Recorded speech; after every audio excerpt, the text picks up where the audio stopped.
Hello guys. आज हम आप लोगों को बताएंगे राष्ट्रपति का चुनाव कैसे होता है। सबसे पहले राष्ट्रपति पद के उम्मीदवार होने के लिए आपकी योग्यता क्या क्या होनी चाहिए। आपको सबसे पहले भारत का नागरिक होना जरूरी है और आपकी 35 वर्ष से अधिक उम्र होनी चाहिए। पागल नहीं होना, पागल ना हो, दिवालिया ना हो। दिवालिया का मतलब होता है बैंक करप्सी ना हो, मतलब आप विजय माल्या है जैसे पैसा लेके भाग गया तो अपनी आय से ज़्यादा पैसे ले लेते हैं बैंकों से, वो दिवालिया कहलाते हैं। लाभ के पद पर नहीं होना चाहिए। लाभ के पद का मतलब होता है सरकारी नौकरी में, गवर्नमेंट जॉब में नहीं होना चाहिए। प्रस्तावक 50 प्रस्तावक होना चाहिए।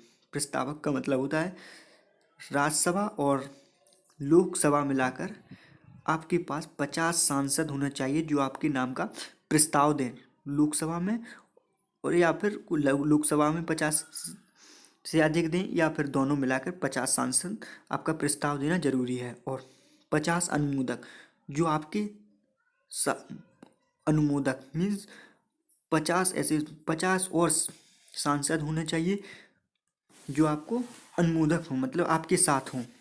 तो कम से कम आपके पास 100 सांसद होने चाहिए राज्यसभा और लोकसभा मिलाकर, जो प्रेसिडेंट पद के लिए उम्मीदवार हैं। और ये सब तभी पॉसिबल है जब आप एक बहुत बड़े नेता हो देश के। 100 सांसद का मतलब एक बहुत बड़े नेता होना आपको बहुत ज़रूरी है। हर किसी के पास 100 सांसद नहीं होते। ठीक है। अब रिपब्लिक, रिपब्लिक का मतलब होता है गणराज्य। और राष्ट्र अध्यक्ष और इसका हेड होता है राष्ट्रपति।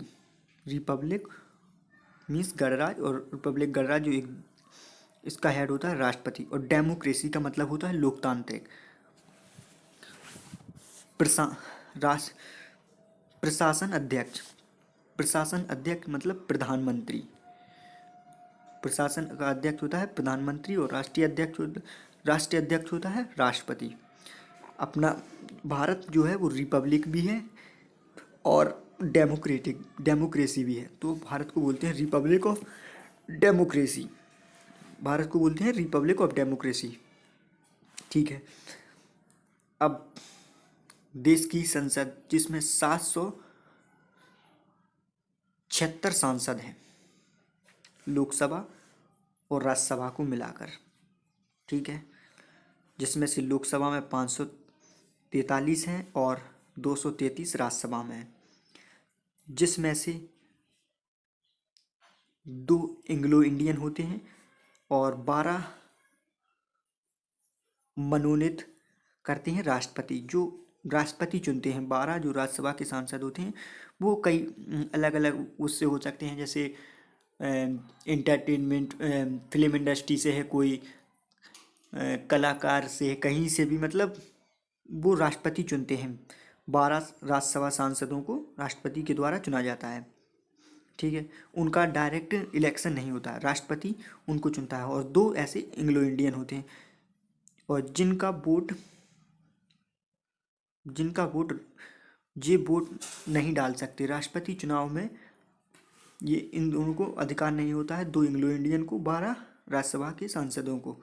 इन दोनों को राष्ट्रपति इन दोनों को मतलब राष्ट्रपति चुनाव में वोट डालने का अधिकार नहीं होता है। वो ऐसा माना जाता है कि जैसे राष्ट्रपति इनको सिलेक्ट करता है, राष्ट्रपति सिलेक्ट करेगा तो ये राष्ट्रपति के पक्ष में ही चुनाव करेंगे, इसलिए इन दोनों को 2 एंग्लो इंडियन को और 12 राज्यसभा सांसदों को राष्ट्रपति चुनाव के में वोट डालने का अधिकार नहीं होता है। अब वहीं हम बात करें राज्यसभा की। राज्यसभा में वहीं हम बात करें राज्य की विधानमंडल, जिसमें से 4033 विधायक हैं पूरे देश में मिलाकर। भारत देश में 4033 विधायक हैं। राज्य में दो अंग होते हैं, विधानसभा एक विधान परिषद। जो विधान परिषद है वो केवल 6 राज्यों में है और विधानसभा 28 राज्यों में है।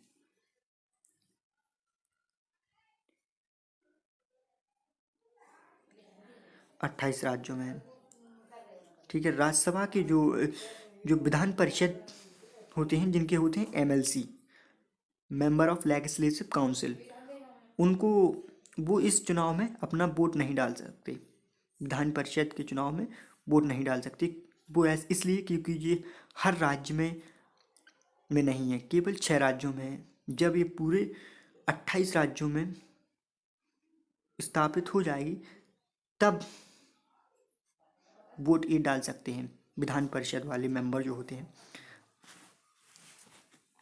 अब देखते हैं एक विधायक की वैल्यू होती है, वो हर स्टेट की विधायक की एक वोट की वैल्यू अलग अलग होती है। जैसे और वो वैल्यू ऐसे निकाली जाती है, जैसे पूरी उस स्टेट की जनसंख्या रख दीजिए और उस स्टेट की जनसंख्या रख दीजिए और नीचे एमएलए और गुणे 1/1000 से कर दीजिए। तो आपका जो है जो उत्तर प्रदेश की, जो मतलब यहाँ से अपन उत्तर प्रदेश की निकालेंगे तो यहाँ उत्तर प्रदेश की जनसंख्या, यहाँ एमएलए रख देंगे और 1/1000 से कर देंगे तो इसका आएगा 208। और जितनी जितने भी विधानसभा हैं उत्तर प्रदेश में 403 विधानसभा हैं, तो इसकी एक एमएलए की वैल्यू आएगी 83,824। जिस देश की जनसंख्या ज़्यादा हो, जिस राज्य की जनसंख्या ज़्यादा होगी उसके वोट की वैल्यू भी, उसके उसके उस राज्य के एमएलए की वोट की वैल्यू भी उतनी ज़्यादा होगी। उत्तर प्रदेश की सबसे ज़्यादा है, 83,824 है। वहीं सिक्किम की सबसे कम है, इसमें 32 विधायक हैं जिसके एक वोट की वैल्यू 224 है। जो सभी राज्य के विधायकों की मतलब टोटल एमएलए की जो वैल्यू होती है वो निकल के आती है कितनी, 5,43,231, 5,43,231। वहीं हम एक सांसद की वैल्यू निकालें तो यहाँ पर रखेंगे टोटल एमएलए की वैल्यू, जितनी जे टोटल एमएलए की वैल्यू जे 5,43,231 जो वैल्यू आई है वो यहाँ रखेंगे। और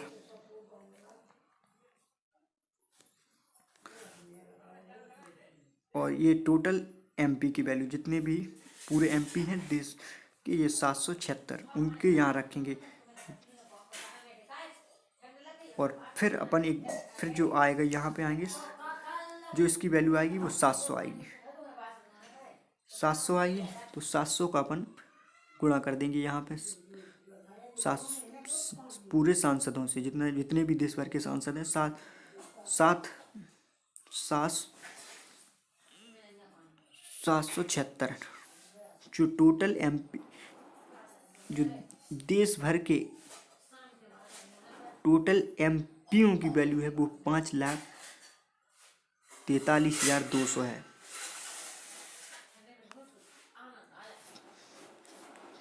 थैंक यू। और इसका जो पीडीएफ है वो आप लोगों को डिस्क्रिप्शन बॉक्स में मिल जाएगा। यहाँ वोट की वैल्यू होती है, जैसे अपन लोग किसी चुनाव में वोट देते हैं तो अपना वोट अपन वोट देते हैं तो एक काउंट किया जाता है। यहाँ काउंट नहीं किया जाता है, यहाँ वोट की वैल्यू होती है। जैसे उत्तर प्रदेश का एक विधायक की वोट की वैल्यू है 83,824 और वहीं सिक्किम के एक विधायक की वोट की वैल्यू है 224। तो ये वैल्यू जनसंख्या पे, राज्य की जनसंख्या पर निर्धारित होती है।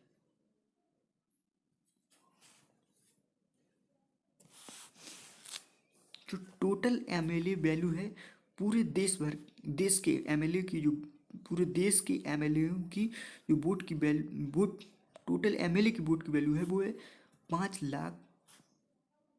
43,231।